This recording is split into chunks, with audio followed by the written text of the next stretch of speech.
So DC Comics and their Absolute Universe is set to start in October. But before that happens, I want to talk about maybe some of my hopes for what DC does with this Absolute Universe. And also, I guess that means some of the things that DC won't be doing with this Absolute Universe. I kind of hope they take one of two different approaches. I think some comic book publishers recently have kind of laid the groundwork and have a blueprint for how to do a successful universe like this. So on the one hand, I kind of hope they do an Ultimate Universe kind of thing that the Marvel Comics started earlier this year, where they have, all the different ongoing series, but they didn't, just flood you with ongoings right at the start. They kind of introduced them slowly over time, right? So we started off with Ultimate Spider-Man, then we moved into Ultimate X-Men, Ultimate Black Panther, and then the Ultimate series. So it's kind of like a slow build-up over time.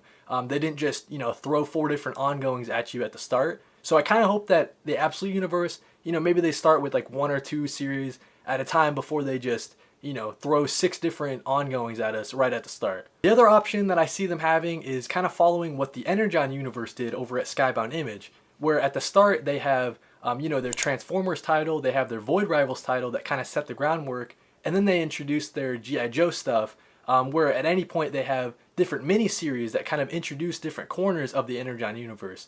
So they started off with Duke and then Cobra Commander, and then we're in a new wave where it's got Scarlet and then Destro. So I could see Absolute Universe doing something similar where, maybe their 3 main titles are the Batman, Absolute Wonder Woman, Absolute Superman, but then maybe their other series are like maybe mini-series that maybe you can add on to later on, but at least at the start, they stay mini-series. That's kind of what I hope DC Comics ends up doing with their Absolute Universe, but knowing DC, they probably won't be doing that, and they're just going to throw a bunch of ongoings at us right at the start. So yeah, have fun figuring out your pull list from there. But thank you guys for watching, and read more comics.